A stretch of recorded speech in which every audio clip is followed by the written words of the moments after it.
day that we've had.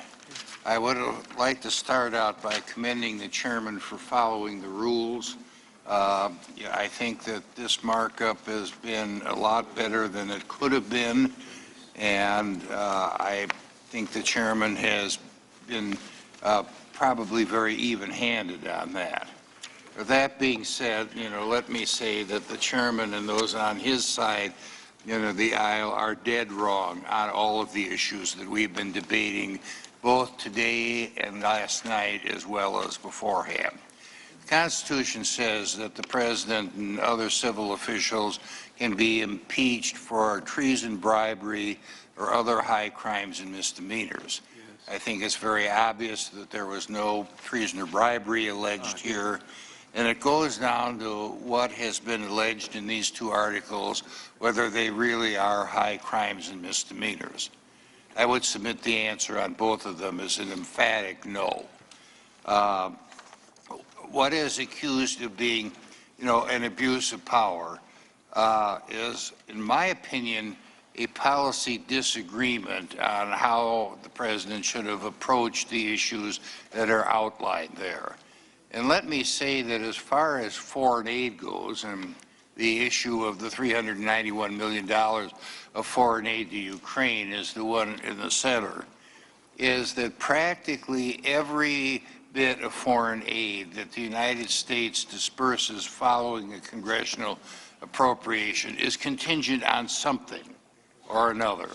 And one of the common threads, whether it's so stated in the foreign aid enactment or not, is whether or not there is any type of corruption that is involved in that.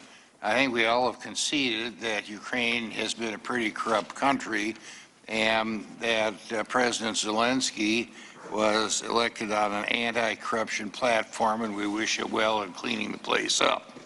But the fact is that I think the President would have been derelict in his duty at least had he held off or just given the foreign aid without trying to check on corruption.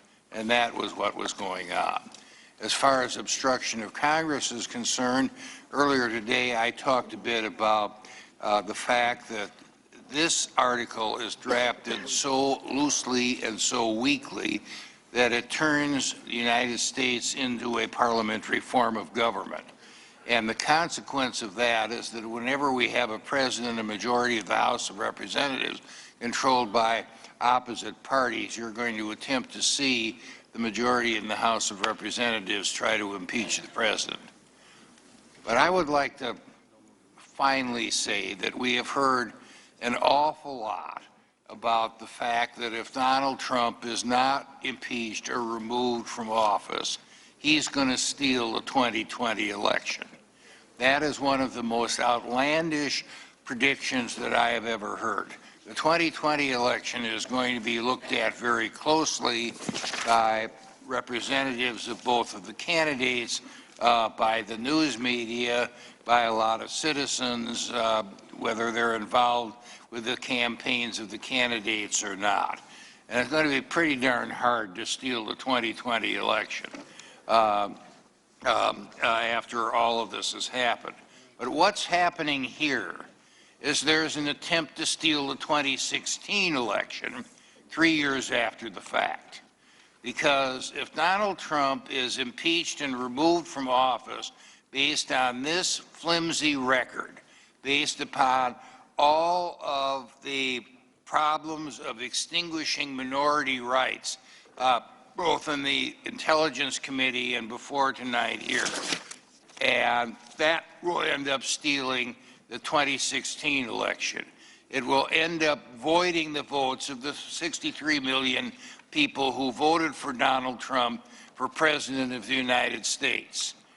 And I think that that will be something that will haunt this country for decades to come. The time to stand up for the Constitution is now. The time to determine how you stand up to the Constitution is by voting no on both articles of impeachment, and I yield back the balance of my time.